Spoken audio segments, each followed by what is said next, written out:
Hello, hello, hello. Welcome to episode number 13 of Well Beyond the Arc. I'm Manoli, And I'm Montana. and boy, we have a fun show for you guys tonight. Thanks everyone for joining us on YouTube. Thanks to all the current subscribers of the Yankee and the Brit. And if you haven't subscribed, what are you waiting for? Click that like button on the bottom left-hand corner there if you're watching us on YouTube. If you're listening to us on Spotify, hello to you as well. Um, and we're excited for this show. We're going to be talking about a couple different things here. We're going to check in on NBA Summer League. We're going to give you our takes on the current and former NBA players we most would like to see as referees. Play another fun game of NBA player or talk trade rumors and some of these crazy trade requests. And we're in the dog days of summer, Montana, so we got to fill up time somehow, right? Absolutely. Plenty of ways to do that, too. Lots of Yeah, stuff going on, even when the season's not going on. absolutely. Well, before all that, there have been a number of moves that have happened so far in the NBA offseason, a bunch of key free agent signings, some surprising trades, and things of that nature. It's only technically almost 2 weeks into the NBA offseason, but, we're ready to give some grades, so far. A lot can happen between now and then the tip off of the 2022-23 season. Uh, in terms of best offseason so far, Montana, who's a team or two that sticks out in your mind with their moves? So, when it comes to best offseason so far, I'm going to go with the Oklahoma City Thunder. Obviously, they drafted Chet Holmgren. I think that's going to be a player that I view as special, I view as different. Personally, not buying the Summer League as enough to see that because it never is. It's never, the Summer League doesn't prove everything. And sometimes people do seem to, um, you know, get too much excited by the Summer League and then it doesn't pan out. And once the actual, vets are in on the floor, it's different. So I would say the Oklahoma City Thunder for drafting Chet, that was a huge pickup for them. I think that he's going to be a huge part of that young core. And I think we could see an Oklahoma City Thunder team that reminds us of that really young but really successful Westbrook, Durant, and Harden team. I think we're going to see a team that kind of reminds us of that, at least with the young, talented players that have all that success. Will we see them in the finals? I don't think so, but I think we'll see them make some moves within these next few years as they build up that team. So that was huge. I think that was one of the better ones in my opinion. Another team I want to kind of say that I think did pretty well was kind of a dark horse. I don't think I've ever really talked about them on this show, and that would be the Portland Trailblazers. Getting Gary Payton the second. Damian Lillard seems to be rehabbing and getting back, and I think he's going to have a huge comeback season. We talked about that last time. So I think that team really, picked up some good pieces and retained some good pieces. And Gary Payton the second is definitely a player that a lot of teams I'm sure wanted in this offseason. So Portland got him, and I think that he's going to continue to shine. He might even have a bigger role in Portland. So I think it'll be exciting to see how that Trailblazers team does. I don't see them doing anything crazy, but I can see them being a play-in team, definitely, easily with Dame back and everything. So I think those two teams stick out to me. But what about you? The one team that stuck out to me, and only just a couple moves they made, but they definitely eyebrow raising for me, were the defending Eastern Conference champion Boston Celtics, picking up Malcolm Brogdon from the Indiana Pacers for literally, I think I said it last week, the equivalent of a paperclip, a toothbrush, and a plastic bag is what they sent back to Indiana basically, and they got a borderline all-star, maybe just a tier under all-star level player. Another guy 6'5" that can shoot and D up, just like the rest of their roster. They also picked up Danilo Gallinari. He got bought out by the San Antonio Spurs for the Dejounte Murray trade. Another 6'10" guy that can stretch the floor and shoot. Gallinari is definitely not known for his defense, but I think those two guys for me stick out. Adding to an already loaded Boston Celtics roster, and they literally didn't have to give up anything much. A bunch of young bench guys that weren't getting any playing time anyway. So it's really obvious that Brad Stevens and the Celtics are pushing all their chips to the table and going all in. And Ghost, I don't know if the Indiana Pacers are still in the NBA. They very well might be in the ABA. We'll get to a couple of the Pacers rumors later on too. Another team that kind of surprised me was the Atlanta Hawks in picking up Dejounte Murray. Still scratching my head on why the Spurs traded him away. But picking up DeJounte Murray, and I don't think the Hawks are done yet. They obviously sent back Danilo Gallinari, to the Spurs. Another team that hasn't, I'm not going to give them an A grade yet, but if they make a couple more moves, they might be surprising. And I can't believe I'm saying this, but the Detroit Pistons. Detroit Pistons picking Purdue's Jaden Ivey in the draft, I believe, 4th or 5th pick. I don't remember which one, but somewhere around there. Finally shedding Grant's contract, sending him to the Portland Trailblazers. There's rumors that they're going to be interested in Flint native Miles Bridges. Now, Miles Bridges, I think, if you've been keeping up with NBA news, is in a little bit of legal trouble. We won't get into that, all speculation, but doesn't look good for Miles Bridges right now. But if they offer him a contract and Charlotte doesn't match that offer sheet, Miles Bridges very well could be a Detroit Piston. I think that could be an upgrade from borderline upgrade as overall player, but in terms of athleticism from Jeremy Grant. So those are the teams that stick out. I think fans want me to say Minnesota, the Minnesota Timberwolves, but it's going to be interesting to see how Rudy Gobert fits in with Karl Anthony Towns. I just don't know if that's going to be a fit.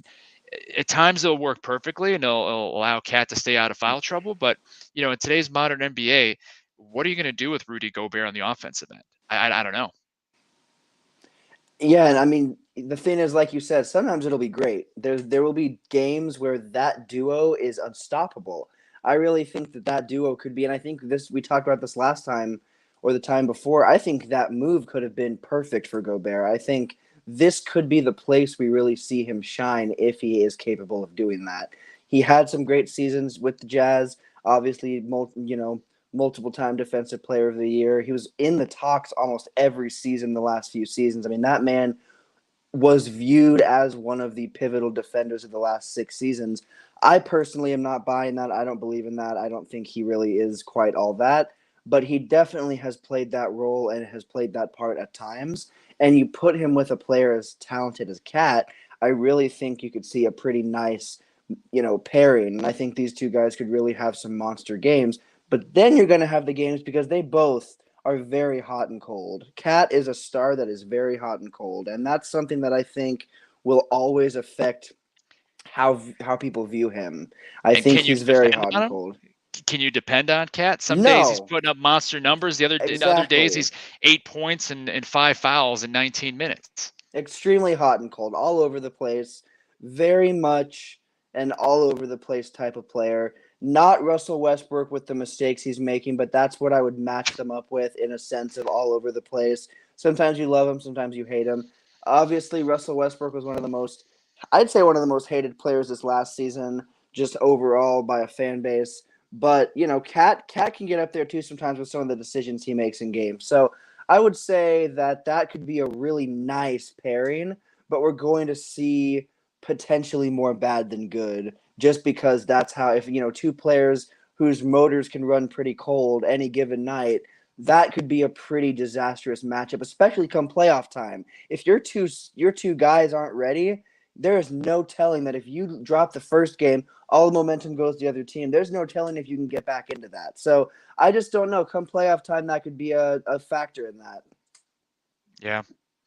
Well, we graded the good. Let's go to the ugly. Worst offseason team, I guess. Indiana Pacers are already mentioned. I know that's one that sticks out in my mind because they're literally giving away players for office furniture and office supplies. Who else you got on your worst naughty or terrible, ugly looking NBA offseason list? So I've got the Lakers, or excuse me, not the Lakers. I've got the Warriors. I do have the Lakers, but first I've got the Warriors. The Warriors stick out to me the most because they have given up some crucial pieces that I believe helped win their championship. I truly believe that those players that they lost, to the Lakers and then also to the Trailblazers, did they lose everybody? Have they lost Poole? Have they lost Wiggins? Have they lost the key guys, the guys you think of?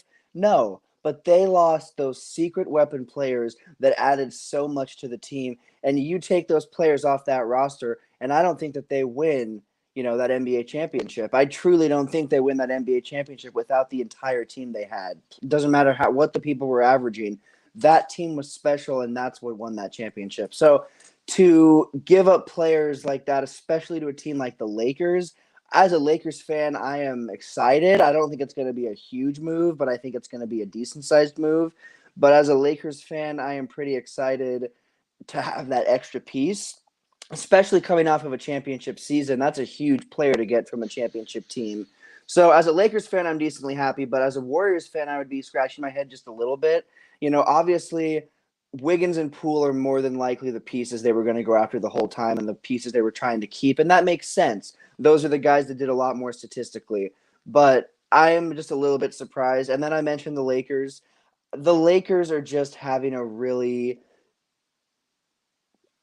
I don't know. I think that, nothing A is going to look off great. season. Yeah, nothing would Meh. look great unless it was a headline that said, like, Lakers are getting Kyrie Irving. There's no headline that's going to make me feel that great after last season unless it's a headline such as that. And I don't know, we don't know where that's at. There's so many different rumors going everywhere with it. But, the Lakers have had a pretty underwhelming offseason, and I think they did decently in the draft. They did decently with who they did, with the undrafted free agents. They did have some decent pickups there that look decent right now, but I'm not super convinced by the guys they have. And unfortunately, as a Lakers fan, I follow those fan pages and all those Instagram social media Lakers pages. I follow quite a few of them, and a couple of them were grading like Thomas Bryant as an A+ pickup. And I was like, these are not A+ pickups. That's not Kobe Bryant, man. No, it's not the wrong Bryant. It's not Scottie Pippen Senior. That's not No, that's not Shaq. It's his kid. These are guys that yeah. are on the summer league, which we'll get into here in a second. So But yeah, so the Lakers have yeah, not done much, and then the hype they have built up to me has been all fake and fabricated, and nothing that's gonna stick. So far the Lakers haven't done enough, and I think the Warriors are right there with them. But there's so many other teams. I'm sure you have plenty of other teams you could mention because there's just so many that I am shocked that haven't done more. yeah. Let's see if I can go down the list. There's the Pacers, the Spurs. No, I mean no. Look, those are really are teams that are not having a good offseason. I can't say how I'm surprised at the Spurs. Um, Utah, Quinn Snyder, their coach, resigned with a year left on his contract. They hired Will Hardy, assistant over in Boston, so we'll see how he fares in Utah. Maybe getting rid of Rudy Gobert was, addition by subtraction, but now there's rumors about Donovan Mitchell wanting out. There's rumors about them wanting to trade away Mike Conley. So, Utah, I don't know. It's head scratching over in Utah. The Mavericks, coming off of a Western Conference final run, have not really done anything to wow me as far as their offseason so far. JaVale McGee, Shaqtin' a Fool All-Star, but very solid player. That's a good pickup for them. Losing Jalen Brunson was not good for them. The Mavs are at least one really good guard away from at least maintaining, if not, taking another step in the Western Conference. And the West's not getting any easier. I think they caught teams at a good time last year, and were fortunate to make the Western Conference Finals. Another team for me is the Hornets. We just talked about the Miles Bridges situation. There's also Montrezl Harrell. And they really haven't added many guys or and made their team better. In fact, they even fired the coach James Borrego, who seemed to be making some progress, and brought back their old coach from a few years ago, Steve Clifford. When you had offensive guys out there, not that I would have endorsed the Mike D'Antoni signing, but at least that would have been more entertaining with a LaMelo Ball. And maybe if they brought back Miles Bridges, like a young Hornets team that can at least be exciting and make some noise in the Eastern Conference. So those are the couple teams I have at the worst off seasons, in addition to the Pacers and the Spurs. But like we said before, there's at least 3 months before the NBA season tips off. There's still the situation over in Brooklyn with a couple of their guys that I think we've talked about at length wanting out there. Lakers are probably going to make a move, and who knows? There's other teams like Toronto and I didn't know Mike Conley Jr. was still in the league either. I had to look that up the other day. But yes, I feel just as old.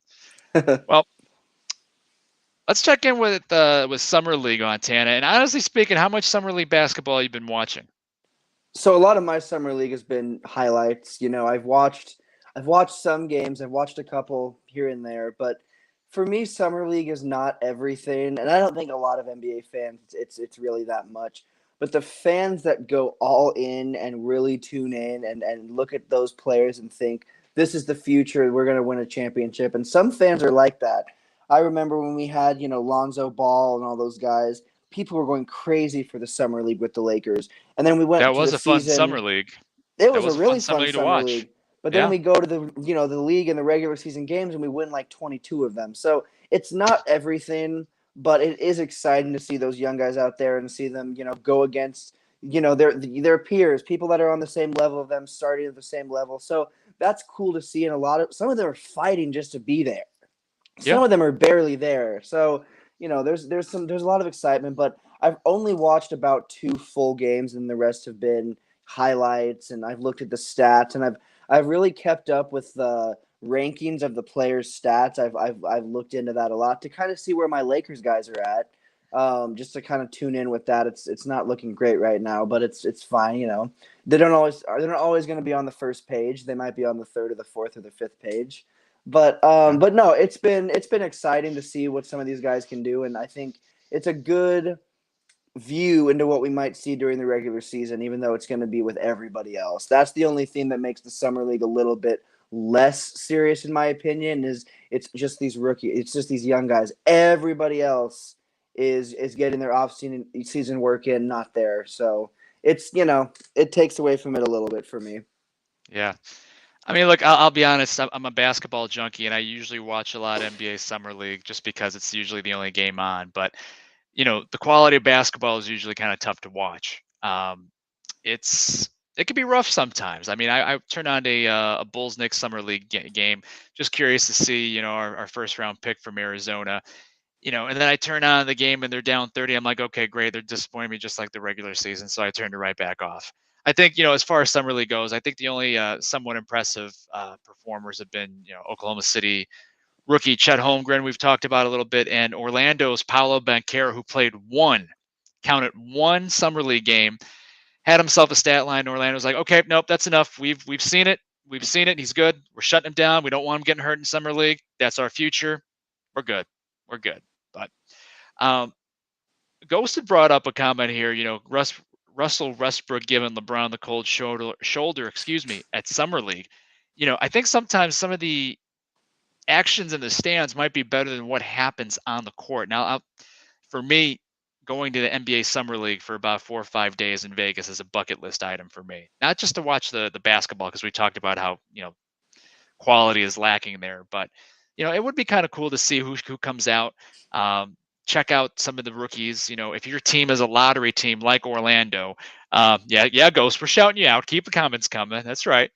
Uh, if you got a lottery team like Orlando, Detroit wanting to see Jaden Ivey, Oklahoma City, um, Houston wanting to see Jabari Smith, those are the teams that you want to hold out hope that these young guys you just drafted with lottery picks, you want to see them play and say, okay, this guy's pretty good. He's going to be a player. Other than that, you're just seeing the who's who, seeing the rumor mill, all the GMs in the corner, trading talks and Woj trying to chase them. But once in a while, you'll see something you've never seen before. And for me, that was seeing Richard Jefferson, retired NBA player and now ESPN commentator, become a referee for a little bit. And Jefferson refereed the second quarter of the Knicks. I believe they were playing the Blazers in a summer league game yesterday. One quarter, he joined the refs and got that experience. And RJ didn't do too bad. He was mic'd up for it.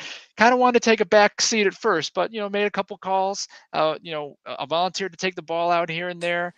Gave the refs the props that it's a lot tougher than what it looks. That's for sure. And it got me thinking. If Richard Jefferson can be a referee, why couldn't other current or former NBA players ref? Montana, who is someone that's either in the league now or someone that used to play, former player, that you would like to see as a referee? So the Let's go best wild. part Let's have about fun with this, this. yeah, no, there's so many you could say because I think the players that I'm thinking of are the ones that I think have the best IQ, the best basketball IQ, the ones that would be able to see certain things differently. And so the player that has, in my opinion, the best basketball IQ ever would be Rajon Rondo. I'd love to see Rondo as a ref. I think that would be a really interesting referee, a really interesting set of eyes to have out there because of what he would see and how he would see it. Now, I'll say there are so many other names you could put in them. There are just the list goes on and on. There are so many NBA players that I think would be great refs, and I really think that should be encouraged. Maybe being a referee is not really what a former NBA player really wants to do, especially one as high profile as Rajon Rondo. But I think if we see more retired NBA players, or even if there were some, just different ways of doing it, different ways of getting NBA players out there, former NBA players to referee, just any type of something would be great, because I think we'd get a whole different view of the game, and it could maybe even bring some of the elements back that are lacking now, because you have people that played in the league and that understand how it all works. So I think that it would be an interesting experience that would shed a lot of light and kind of help the league go back to certain things that it used to have that are maybe lacking now. Yeah, I'm going to take this a completely different direction. I'm wanting to see some entertainment. Rasheed Wallace has the NBA record for most technical fouls in a season with 41. And I think they capped him at that. I want to see Rasheed Wallace as a referee. I want to see the shoe on the other foot. Him yelling at guys and teeing up everybody, yelling "ball don't lie" every time that someone complains for a foul. Yeah, give me some Rasheed Wallace for entertainment purposes. I do agree that the best referees would be the players that have the best basketball IQs. I agree that Rondo has a pretty high basketball IQ. I'm surprised that he made the top of your basketball IQ list, but we can debate that at a different time. I wouldn't mind seeing Ryan Scalabrine, the White Mamba, as a ref either. More entertainment purposes. I think he'd keep it real with guys. I don't know. I see a lot of Michael Rappaport in him. I think he would just be trash talking them the whole time. And if guys were, trash talking him, saying he couldn't play, I think, Scalabrine would have some pretty good retorts, in my opinion. Kevin Garnett. Not that I think he'd be a good referee. I just want to see him yell back and clap back at these players. I think that would be interesting to see. A couple comments about Shaq and Charles Barkley as referees running up and down the court. I don't want to witness somebody on live TV having a heart attack and falling over. Now, granted, those guys reffing would be entertaining, but maybe put them on some divvy bikes, put them on some electric scooters. Don't make those guys run. Who else? I think if we were to do an all interview team, I would want this guy to be a ref if we had a mic on him, and that's Anthony Edwards. If you catch some of his post-game interviews, I would be curious. I think he'd be hilarious over the course of the game to see what he would say back to these guys, and it wouldn't just be trash talking. I don't know. I just think that'd be very, very interesting. Now, I'll give you a referee pairing that could be pretty entertaining, especially if they have to argue a call, but then come together and come to a consensus on a call. Rajon Rondo, who you picked, and his buddy, and I can't be any more sarcastic about that. Rajon Rondo, oh, that's a good one, Jay. Ben Wallace and Metta World Peace. We'll get to that in a second. Rajon Rondo and Chris Paul. It seemed like every time those guys got together, they'd want to duke it out. I don't know. I think the players would have to referee the referees in that case. But I'd want to see. Chris Paul's got a pretty high basketball IQ as well. Throw Chris Paul and Rajon Rondo on the same ref crew. Russell Westbrook, we've already mentioned him once. Why not throw him in there? He might blow some calls the same way he blew layups for the Lakers last year. Who knows? A fun group. I'm just keep rattling off guys here. What about some of these guys from the Golden State Warriors? Those guys always seem to have a fun time on the bench. I mean, granted, it's a lot more fun when you're winning. But what do you think about any specific guys from the Warriors as refs? Any current guys from the Warriors? Sure. I think it'd be really interesting to see a player like Iggy as a ref. Andre Iguodala would be really interesting. I think he, obviously I don't know if did he officially retire, or is he still? I don't think he officially retired yet. I think it's coming, but I don't think he has yet. He's probably waiting, out the summer and seeing what's next. But I'm sure we'll hear that before the next season starts. I don't see him playing another year. But he'd be an interesting one, and he's also, about out the door. So realistic-wise, maybe we would see them open up some type of thing to have former players be able to be refs. Even if it's not their full-time gig, you can just do some type of thing with that, and you can help ref, and maybe it's just like the key games, but that would just be really cool to see. So, as a player that it would potentially maybe actually happen to, if that was a thing, it would be Iggy. I think he'd be an interesting person to watch. Basketball IQ, but also just different eras and different basketball times he played in. He has seen a lot of basketball and a lot of the league and a lot of legends, and he's played with and against so many players. So that'd be interesting. I'd like to see Poole. I'd like to see Poole as a ref. I think he would be. That's like a pretty eccentric personality that I think would be really exciting to watch. So my two top ones from the Warriors would be Iggy and Poole. They're both really complete opposites. Poole would be more for entertainment purposes. Iggy would be more, in my opinion, for like the fundamentals and like the idea and the IQ and everything that comes with that I think some refs definitely probably lack. Yeah. No, I think the consensus here is if we wanted to choose some NBA players to be refs, they'd be either guys with high IQs, guys with personalities, or guys that we'd want to see fight each other rather than ref the game that's going on. Right? Definitely. I don't know. I just thought of a couple more. I think just trash talkers. Gary Payton and Reggie Miller reffing a game would be uber entertaining as long as you had them mic'd up. That's another disclaimer. We got to have these guys mic'd up. Oh, absolutely. Maybe put the kids to bed or make sure that you get the beeps on. But that'd be something. Anybody else coming to mind for you, Montana? I mean, honestly, there is a player that came to mind earlier that I saw also come up. That would be Meta World Peace. Just him by himself, but also obviously with Ben Wallace, that would be a really very interesting. We might not see a lot of reffing going on. I'm not sure how that would all pan out, but just him by himself, Meta World Peace is another player that I think would bring you. He's almost a player that brings you both, because I think his basketball IQ is very much overlooked because of what some might call some of his antics that really went throughout his whole career. But Meta World Peace, I think, has that basketball IQ, but then he also brings that entertainment as well. So I think he would potentially be one of the better ones. Gilbert Arenas, I think, would be really interesting. Oh wow, that's a Would good be one. that would be Yeah. insane. That would be so interesting. That may be my top two if I could see two players become refs, and whether that be full-time or just for certain games, would probably be Meta World Peace and then Gilbert Arenas. Those would be my top two because I Wow. think they both combine the IQ and the entertainment value together. So those would be two key ones for me, without a doubt. Wow. Okay, I got it then. Those two guys, and for a full crew, add on Rajon Rondo. That would be. I'd pay to watch. Fans don't come to see refs officiate the game, but I'd watch Oh, those yeah. two guys officiate a game for sure. Without a doubt. All right. Well, speaking of another game, I think it's time for everyone's favorite game, the game that is sweeping the interwebs and the nation and heck, the whole globe. NBA player or. Yes, it's time.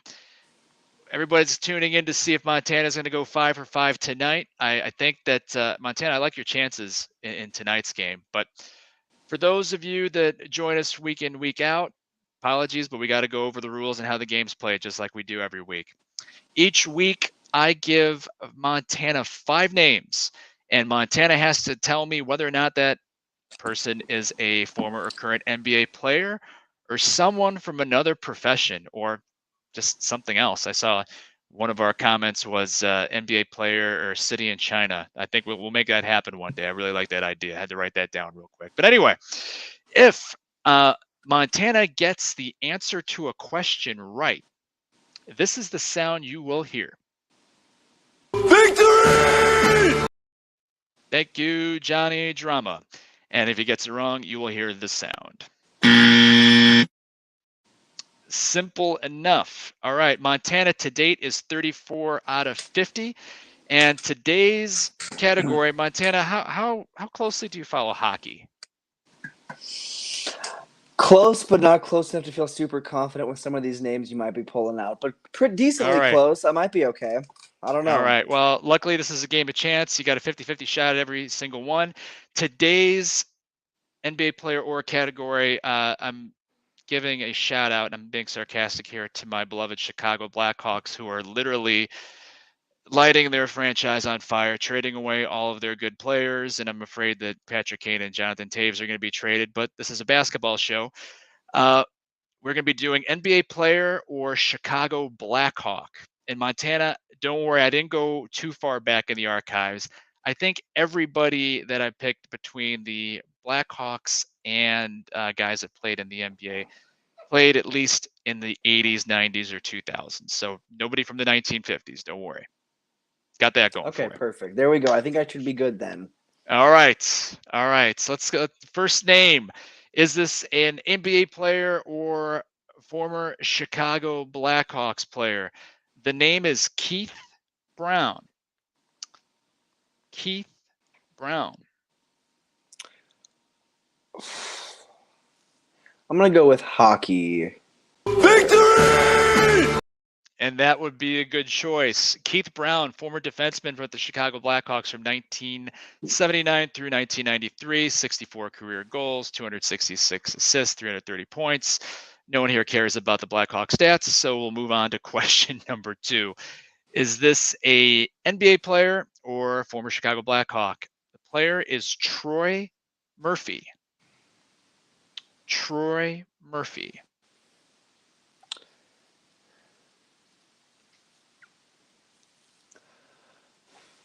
Oh, man. I'm going to switch over and go to NBA player. Victory! That's a good choice. All right.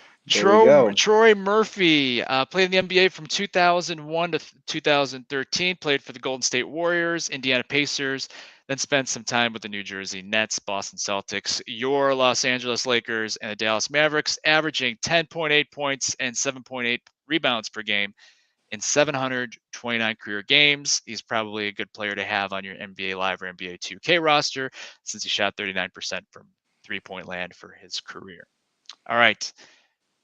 2 for 2. Let's keep the streak going. Name number 3, NBA player, former Chicago Blackhawk. His name is Mark Bell. Mark Bell.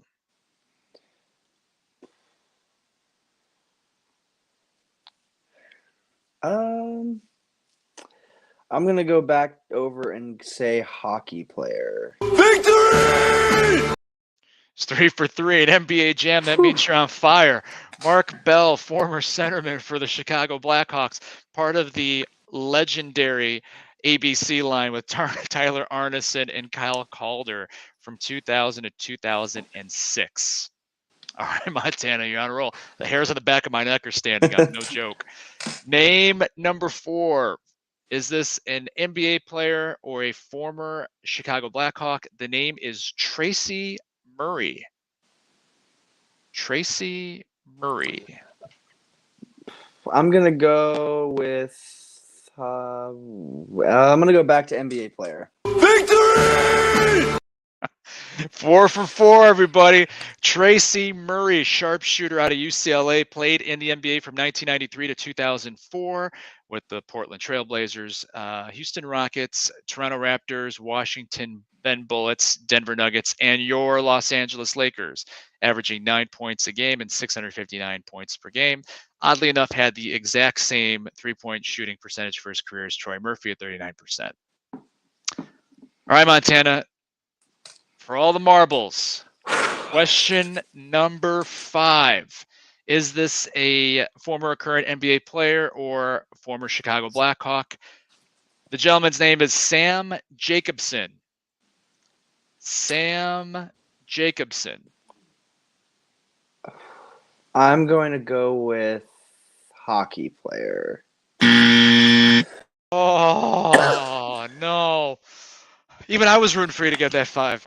Man. Sam Jacobson played in the NBA from 1998 to 2001 with your Los Angeles Lakers, Golden State Warriors, and Minnesota Timberwolves. All right. Well, listen, 4 out of 5, better than the last couple weeks. You're now 38 of 55 going on NBA player or. Not too shabby. Not too shabby at all. But hey, next week we'll try again for 5 for 5. There we go. All Hopefully right. I can get it next week. I got faith in you. Getting All closer, right. man. It's got to happen eventually. You're on the doorstep. On the doorstep. All right. Well, let's pause here briefly. I have a couple words here from Jay and the Yankee and the Brit. What's up, everybody? It's your boy Jay from Yankee and the Brit telling you to come over and check out our shows. The Yankee and the Brit Sports Talk, Well Beyond the Arc, the Markout Podcast, Flagrant and Foul, Real Talk with Jay, and MMA Underground Weekly at YouTube/The Yankee and the Brit. Deuces. All right, everyone, make sure you check out those shows as part of the Yankee and the Brit Sports Group that we're on here. I've listened in a few times here and there on live streams, and it's some good stuff out there. You guys don't want to miss that. Well, again, we're only 2 weeks in the NBA offseason, and there's still a lot of dominoes to fall as far as player movement in Montana. We had Kevin Durant request a trade, sent the league in a spiral, but yet we're still in a holding pattern. Brooklyn hasn't traded him yet. It hasn't seemed like they're in a rush to do so. What are some of the other crazy trade requests outside of the KD one, or even players that you think want to be moved? Tell me about what's on your mind as far as some of the crazy ideas of player movement that still hasn't happened yet. Donovan Mitchell, I think, is the biggest piece right now. And there was news that just broke today about several teams, being rumored to be involved in a multi-team trade for him. And there were several potential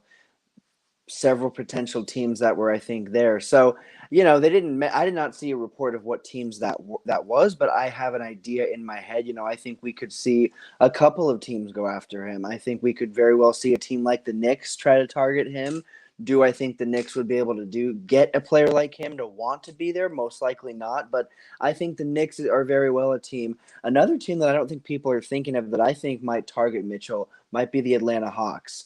I thought that there might be something there that they might throw together, and they might try to compile, a team with, Trae Young, Murray. You've got Donovan Mitchell. You've got a really solid, pretty young core, and these, who also with at least Trae Young and Donovan Mitchell are also pretty well, in the league, and they're kind of viewed as stars, and they're really not that old. So, that might be an interesting one as well. But I think Donovan Mitchell is really not being talked about enough because, and again, the report wasn't dropped until just today. At least that's the first one I saw on any potential moves. But the whole time, ever since this offseason started, me and you had discussed how Donovan Mitchell could be a player that could move. Yeah. Gobert leaving doesn't mean that Donovan Mitchell is going to stay. I think that could be a player that moves. So right off the top of my head, the first one that came to my mind, Donovan Mitchell by far. That's one that could really shake the league up, and he could very well go to a team and just change the trajectory of that team.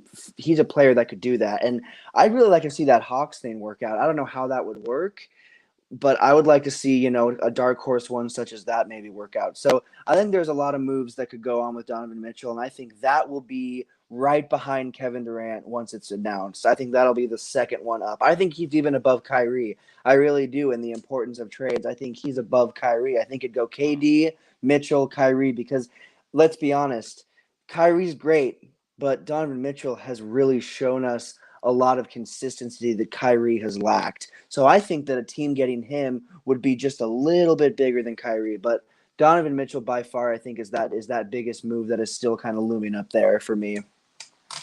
No, I mean, I think you hit it right on the head. I mean, we've been talking about Kevin Durant, rightfully so, Kyrie Irving and Russell Westbrook for the last couple of weeks. But, Donovan Mitchell, if I'm Utah, I don't want to trade him. But if he's not happy and he's going to, drag his feet and, you got to have a malcontent on your roster, you got to get rid of him. It's going to be curious to see. I know Utah, the news that broke today was that Utah is entertaining offers for Donovan Mitchell, not necessarily want to trade him, but why even entertain offers if you're not willing to trade him? The name I was going to bring up, but I crossed it out because I think there's a better chance of me being struck by lightning twice and winning the lottery was going to be Damian Lillard, but there's no chance Damian Lillard gets traded, especially after he signed that crazy 2-year, $120 million extension. He's going to have the highest annual salary at some point, at least as of today. I give him credit. He's loyal and committed to Portland. It might cost him a championship or a chance to win a championship unless Portland can build around him. Jeremy Grant bringing back Yusuf Nurkic and Gary Payton II aren't necessarily, pushing your chips in the middle there if you're Portland, but that was the name I was going to bring up. But I guess the second biggest name so far that hasn't been moved yet, I think everybody's waiting to see where he goes, and it could be in a trade to Brooklyn or LA or someone else, is Deandre Ayton. That's another one that I've said is head scratching because I still don't understand why the Suns didn't extend him in the first place and maintain that finals Western Conference championship core. There's rumors that Deandre Ayton might very well be on his way to Indiana. Why he'd want to go to Indiana other than a max contract, I have no idea. But DeAndre Ayton's one where, I guess of all the names left, I guess that's, the second biggest guy out there that everybody's curious to see where he falls. I happen to think that he's going to be packaged in a sign and trade somewhere. It could be Indiana, but I very well think that it could be even the Lakers. It could be Brooklyn for one of those other guys that we mentioned. But another guy that, isn't really talked about enough, and he's not on the same player tier level, star level as the other guys, is the Pacers center Miles Turner. And Miles Turner, solid player, gets you 13 points, 8 rebounds, among the league leaders in blocks every year, can hit an outside shot. Questions about his motor, but the guy's 6'10", 6'11", still very young on a very affordable contract. He might be in a contract year, I don't know for a fact, but he's always been in trade rumors. At least his name always seems to come up the last couple of years in trade rumors. I personally wouldn't mind to see him in a Bulls uniform. That's not going to happen. But, he very well could go back to the Suns if in a signed trade for DeAndre Ayton, which if that was to happen, that's a great move for the Suns. You lose a little bit in rebounding, but you make up with it in other offensive skill and maybe a little bit better defense in Miles Turner. Other guys not really garnering much excitement. Clint Capella, I know the Hawks want to move him. A guy that could or could not, depends on the Kevin Durant situation, is Pascal Siakam in Toronto. Not that he's requested a trade, but it's somebody that can go back for one of these other guys. So those are the guys on my list. And yeah, just kind of Brett going over some of those guys. I think when we talk about DeAndre Ayton, I think that he very much is deserving of that contract in Phoenix. I don't think Phoenix is going to give it to him. I think they've shown him that. I think that Phoenix is now holding him where he is as a hope to do something with the Kevin Durant situation. I think that a lot of teams are waiting and watching, and how could you not with a player like that floating around? So I think that a lot of these teams are not doing certain moves right away. Even the Raptors, there was a report, and there's reports just everywhere. You could find reports on probably every single social media platform, even if it has nothing to do with sport. I mean, they're everywhere. They're all over the place. You can find them absolutely everywhere. So Pinterest, get your news on Pinterest, everybody. But seriously, I did see one that was Kevin Durant to the Raptors, a package that they're being, trying to get together, which all teams are trying to find if they can get a package together for a player like that. But, I think when we talk about a player like DeAndre Ayton, I think that a real reason nothing's happened yet is it's just a waiting game. And that's what a lot of this offseason, I think, is going to be for some of these players, such as him, is going to be a waiting game, especially while Kevin Durant is still out there. Because most teams would pick Kevin Durant over these players that we're talking about. Do you pick Ayton over Durant because of, age differences and career and what you might get long term?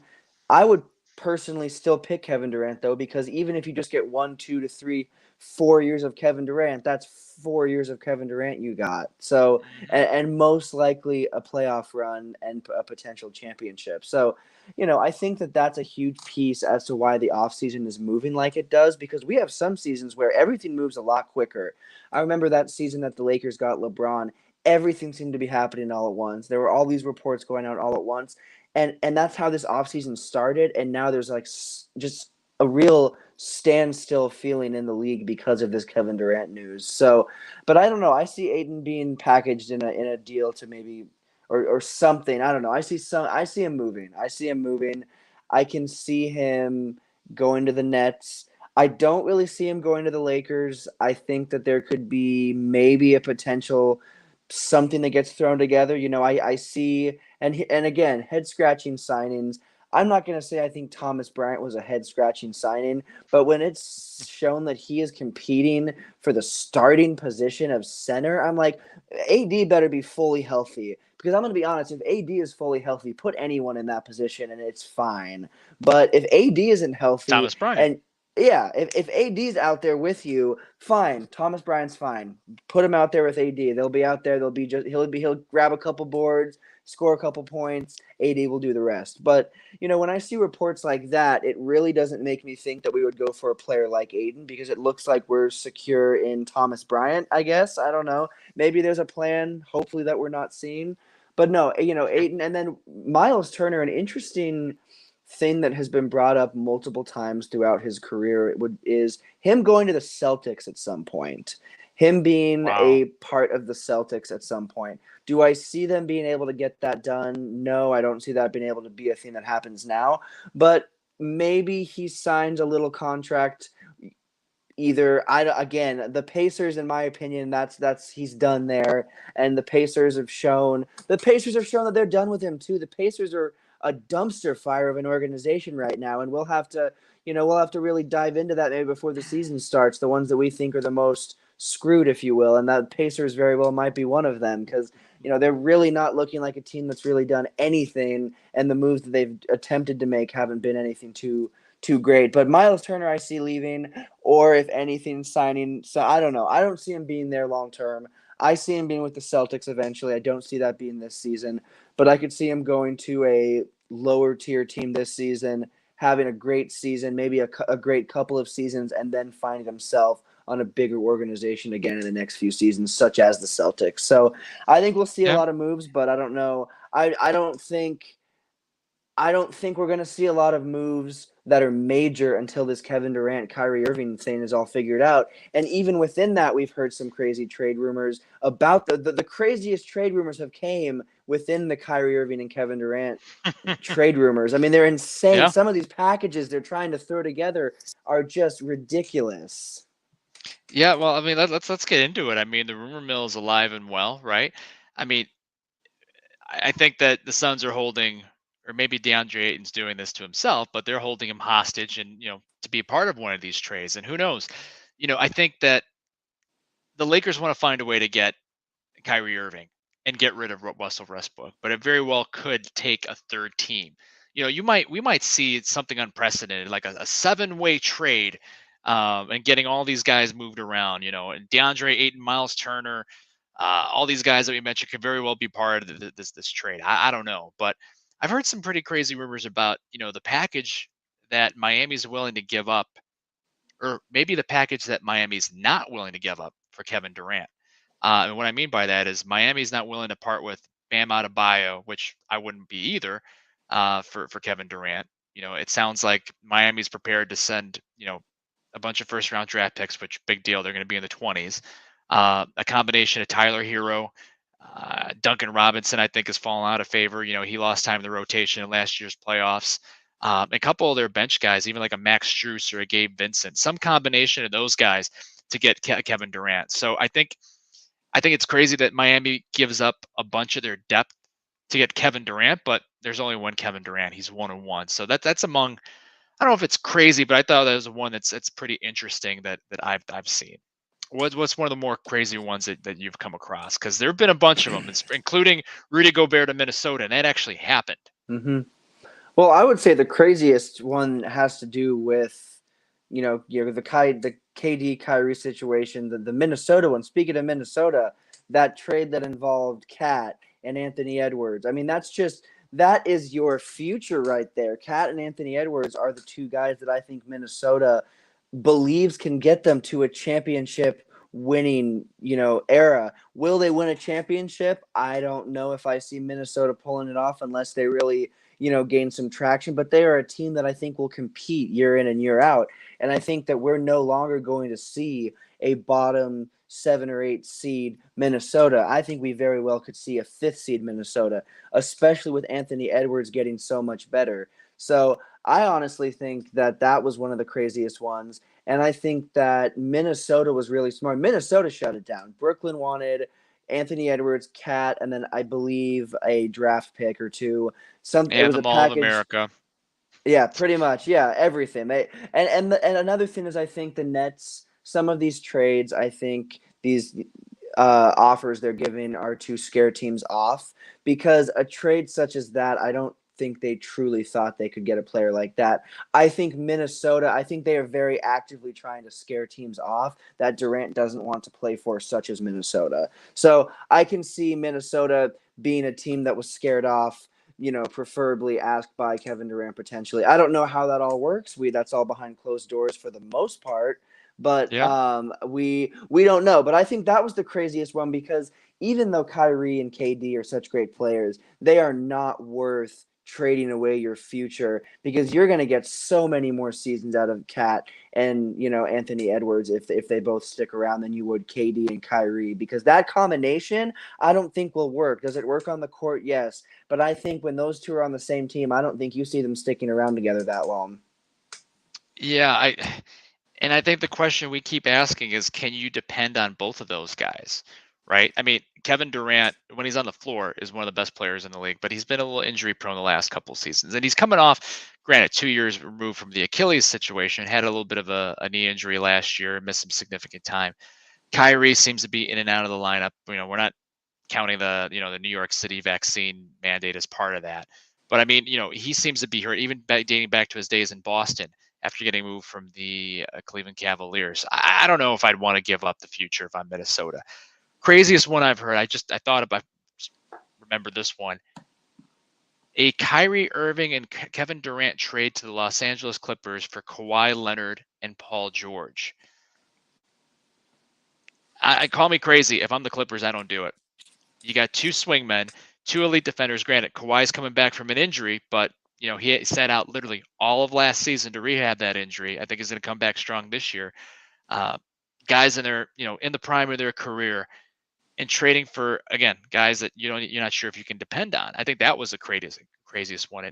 They wanted to do that trade straight up. I think we saw a couple comments about the Lakers wanting to trade Anthony Davis and Russell Westbrook straight up for Kevin Durant and Kyrie Irving. Yeah, that's definitely not going to happen. It's funny with some of these trade rumors, though. It's like a bunch of these ugly dudes going after the 9s and 10s, like a girl that's a 9 or a 10 and shooting their shot. Give them credit for shooting their shot, but they're just going to turn you down, like the Minnesota one we just talked about. The one that kind of is intriguing to me is Kevin Durant to the Raptors. Now, granted, the Raptors have a great organization, great president, Masai Ujiri. They're a playoff caliber team. Great pieces with Pascal Siakam and Fred VanVleet. Rookie of the year, Scotty Barnes. Is that somewhere where Kevin Durant really wants to play? I mean, I've never been to Toronto. I hear it's really, really nice. It's one of Charles Barkley's favorite cities, if that means anything to anyone. But, can you really see Kevin Durant wanting to play in Toronto?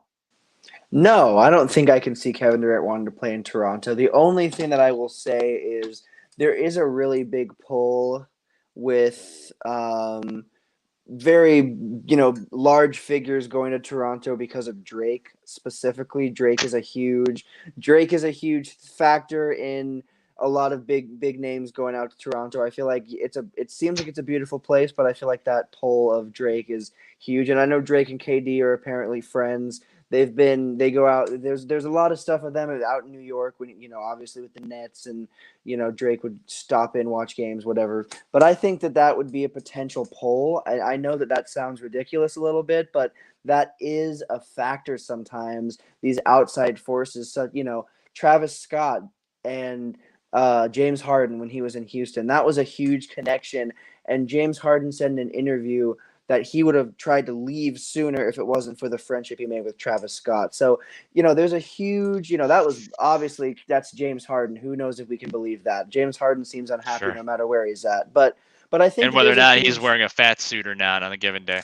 Yeah, who knows? It's hard to say, honestly. But I think that's a huge factor. I think there's factors outside of just basketball. And I think that would Drake be enough to get KD to the Raptors? No. But I think that maybe that that there could be places that KD looks at for more than just basketball. I actually believe that Kevin Durant is a player that would look for a team for more than just basketball. And if that's seen and that situation down there with Drake and just with whatever else is down there could look, the best to him, then he might pick that. Now, obviously, Los Angeles. I don't think KD is Mr. Movie star. Everyone is saying, LeBron's going to be a movie star and do movies once he's done. He has to work on his acting just a little bit. I think that he has some work he has to get done before that, but Space it's LeBron Jam James, 2. so Eesh. yeah, not a great one. But no, I think that KD's not going to be looking at stuff like that. I think for Kevin Durant, it's going to be outside factors and kind of like the culture and the lifestyle, and I think he's going to be looking at that for where he wants to play. So that could be Toronto. That could potentially be a place like the Wizards. There are so many potential names out here. The Lakers trade is ridiculous. It's not going to happen. Personally, I wouldn't even do it even if it was possible. I would hold on to Anthony Davis. I would go just solely for Kyrie Irving, which it looks like they are. And I believe that they will get it done. I'm a little bit concerned with how long it's taking, but I think that, again, that's the Kevin Durant factor. Kevin Durant is freezing all these other moves. That is the power Kevin Durant has on the offseason, in my opinion. Yeah, and one would think he's got to be loving that. I think he'll love even more once he gets traded out of Brooklyn, and we'll see where Brooklyn sends him. Real quick, I'll get us out of here on this one. Not that this is a rumor, but I'm going to start this rumor. Ben Simmons to the Indiana Pacers. I think that would be hilarious. Or somewhere in the city where there's not really much to do. In Oklahoma City, which I don't think Sam Presti would touch with a 10-foot pole at this point. Heck, I think even funny. I think Ben Simmons to Utah. Let's make that happen. Let's start the Ben Simmons to Utah rumor. I want to see how he fares in Utah. Ben Simmons for Donovan Mitchell. I'm sure that Danny Ainge in Utah would do that in a second, right? Well, we're coming here to close on another great episode of Well Beyond the Arc, but these aren't the only projects that Montana and I work on. Montana, you have another podcast, correct? I do. It's called The Connor and Heffernan Show. We are still currently taking a little bit of a break, trying to figure out kind of a new platform. We were using Podbean, but we are switching over to Anchor. But currently you can find our first 6 episodes on Podbean, Anchor, and Amazon Music, and that would be under The Connor and Heffernan Show. And then I'm also potentially starting a Lakers podcast. I don't know how often that will be. It might be a twice or once a month type of show, but that will be announced when that's started. So a couple of things maybe coming up in the future. All right. Well, I'm rooting for you to have that Lakers podcast and have Russell Westbrook on the show as your first guest. We'll start a campaign and make that happen. Well, I have a blog website. My website is the sportspageblog.com. I blog every so often, a few posts a month about random sports topics, things that you would argue at the bar with your buddies or even on a podcast like this one. Also have added all the links to the All the Well Beyond the Arc podcast episodes on the website, so you can find them there. You can find them on YouTube under the Yankee and the Brit sports page on YouTube as well. I've also added a new feature on my website, some sports trivia. So if you're a trivia junkie, make sure you check that out. A couple NBA, Major League Baseball, and NFL trivia games as well. So be sure to check that out. Well, we're glad you guys have joined us. You guys came in strong with the comments here. We really appreciate it. We're only as good as the people that keep us in business, and that's you guys. So make sure you keep tuning in, keep the comments coming. And for everybody ripping LeBron James for bringing his own bag of snacks to the NBA Summer League, I'm going to do something that I know don't really do. I'm going to cut LeBron James some slack and defend him. At least he's eating healthy. I mean, that's why he's LeBron James. 38 years old and playing ball and eating some disgusting looking trail mix that I probably would never touch. Hell, he became a billionaire somehow. It's probably by bringing snacks to NBA Summer League. Oh well. So long, everyone.